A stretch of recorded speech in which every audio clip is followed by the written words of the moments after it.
Hey guys, so today I'm going to make 2 recipes out of this cookbook. This particular edition that I have came from 1945, so it was during the war years, but it was at the very end of the war years. It's a really good cookbook, but I don't need it because I have these recipes memorized. For the first recipe, I'm going to need some pecans. I have the oven already preheated to 350 degrees Fahrenheit. So I'm going to pop these into there.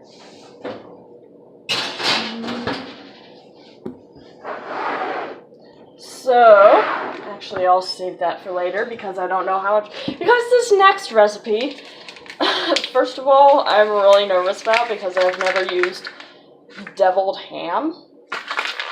So that's a new thing for me.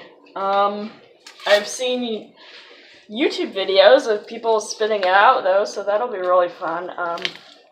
So this recipe is for some stuffed celery. Oh god, it smells like cat food. Maybe I should use a separate spoon for this. Ooh, that was loud. And for, that's not very ASMR-y. Yeah, I don't want to fuck up my, you know what, I don't care. I'll cuss in my video, alright. I don't want to fuck up my cream cheese. By the way, you guys, I've been drinking a little bit already. I've done like 8 takes of this. I just decided I don't care anymore. So, deviled ham. It looks gross. It smells gross. Looks like cat food. Smells like cat food. So you've got that.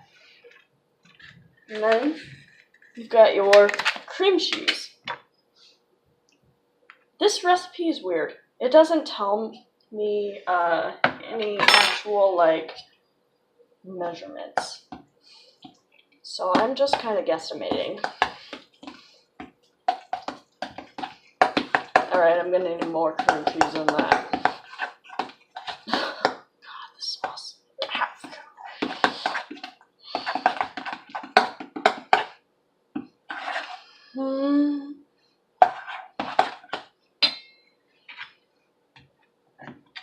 Maybe just a little more cream cheese. I've never actually cooked with, and as far as I know, I've never actually eaten deviled ham. So I don't know what it actually tastes like. If this will taste like cat food. Then again, I've never had cat food either, so. Alright, so the recipe said to use some deviled ham and cream cheese. And salad dressing, but usually when people back in the day would say salad dressing, they meant salad oil. And when they said salad oil, what they meant was what we nowadays know as canola oil. So I'm going to add a little bit of that.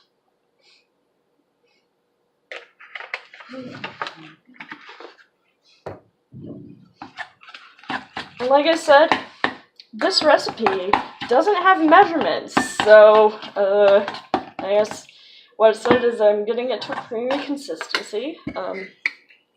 That's what it looks like right now. I think that looks kind of creamy.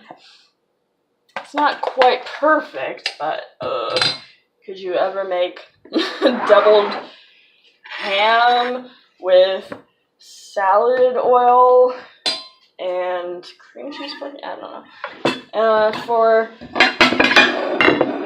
how much celery we're going to use, it said to cut it into 2-inch bits. So, when you get this stuff, the ends that you don't want to use, save them in a Ziploc bag. Freeze the Ziploc bag. For celery and onion and carrot, you'll have your mirepoix. You can make homemade soup stock. I'm not measuring this because I'm usually a pretty good judge of how much, like, 2 inches is. I don't know how much of this I'm gonna need.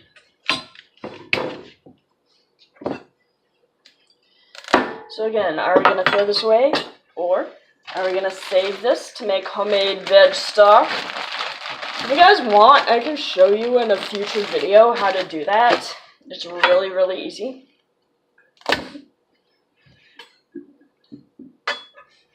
Oh man, probably gonna need a third stock. Oh god, I don't want to make 3 stocks of this shit. Alright,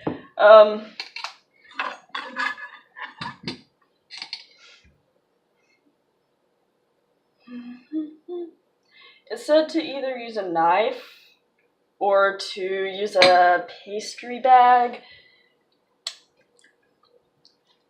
Oh, that actually doesn't taste bad. It's a little bland, but that's where the seasoning comes, which you'll see in a sec.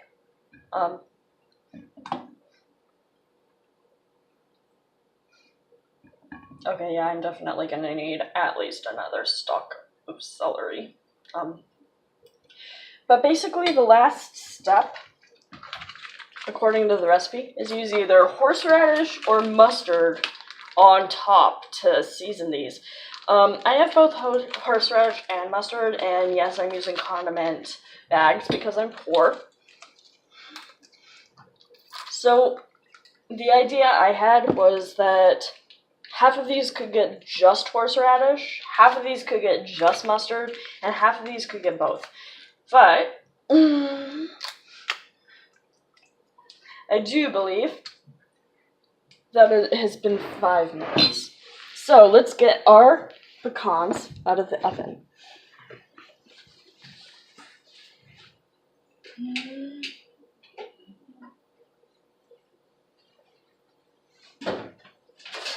By the way, I am saving most of the pecans that came in this bag for a different recipe. And then the leftovers from there, I figure I'll just use in my oatmeal in the morning. Alright, I've got to get this out of the way. Alright.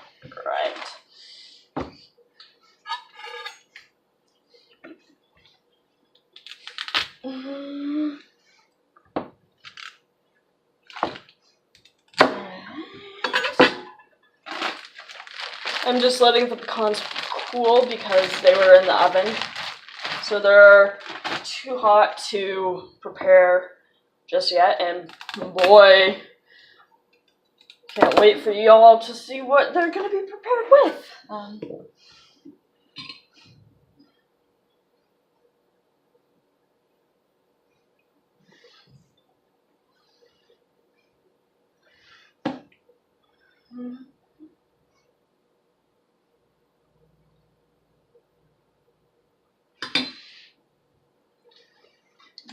Why did I make so much of this?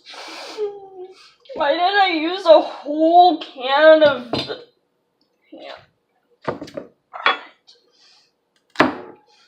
I'm gonna use basically all the celery that I have left doing this.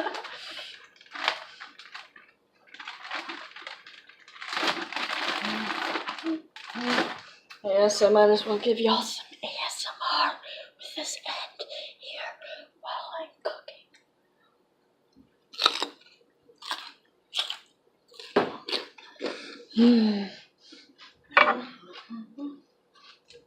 Yeah, I'm really sorry, guys. I initially did intend to do this sober.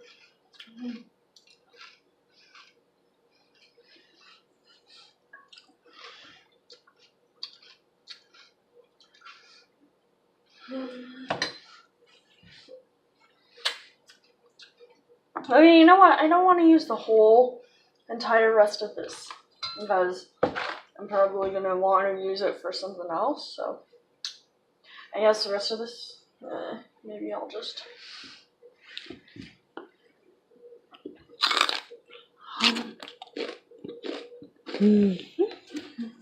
Alright. So for our other recipe,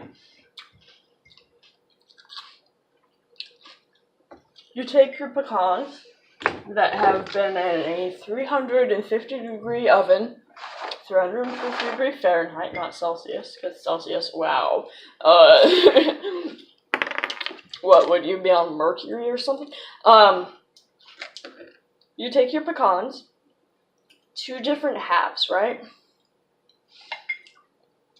You take your anchovy paste, put it on the bottom,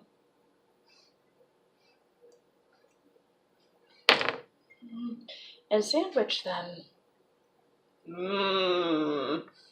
Anchovy paste and pecans.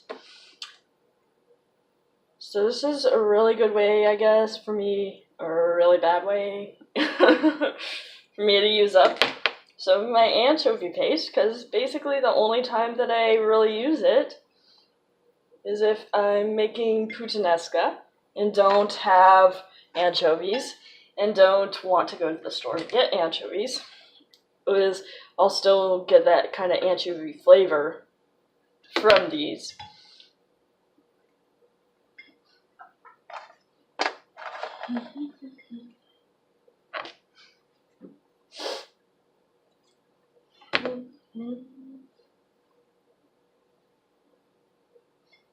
These are actually not turning out bad. Maybe I'm just drunk and not caring about making them pretty, but I don't think they look bad.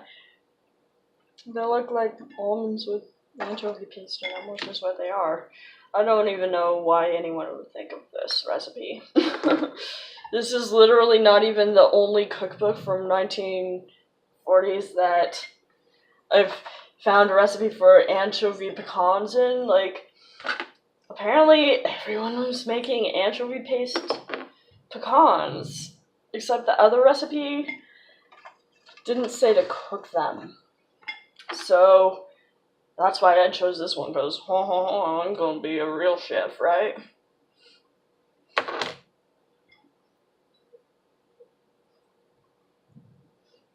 Alright, let's at least try one. Most of these pecans in the bag are being reserved for future recipes.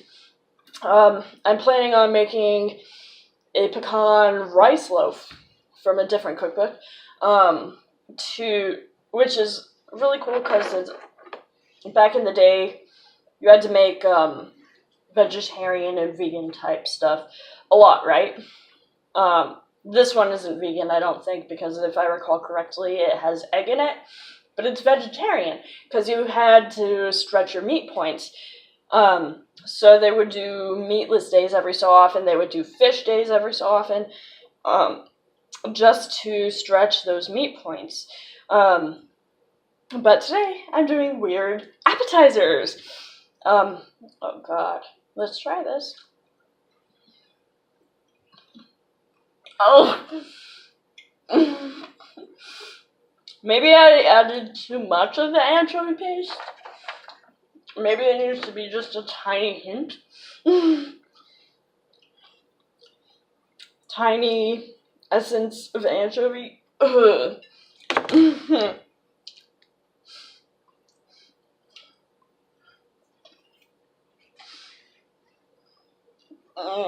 No.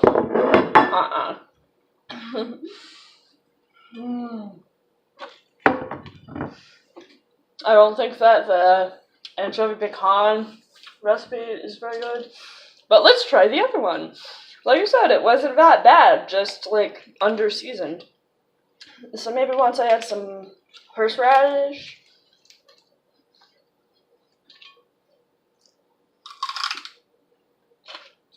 Okay.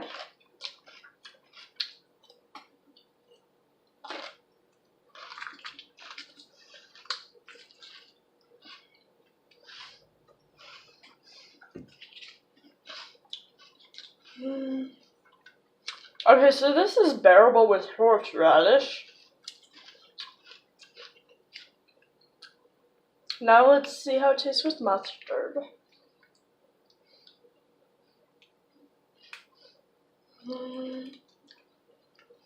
I just got some on my hand.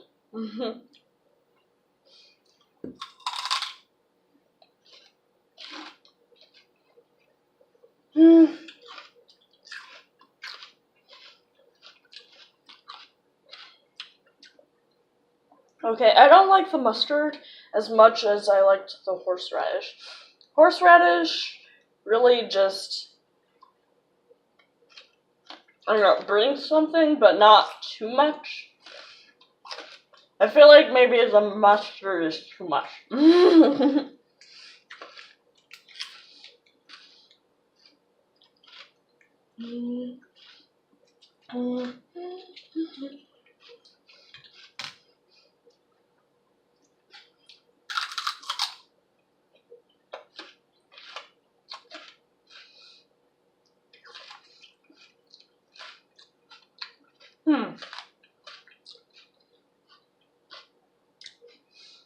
Actually, even the horseradish and mustard is good. It's just the mustard alone, for some reason, I don't know.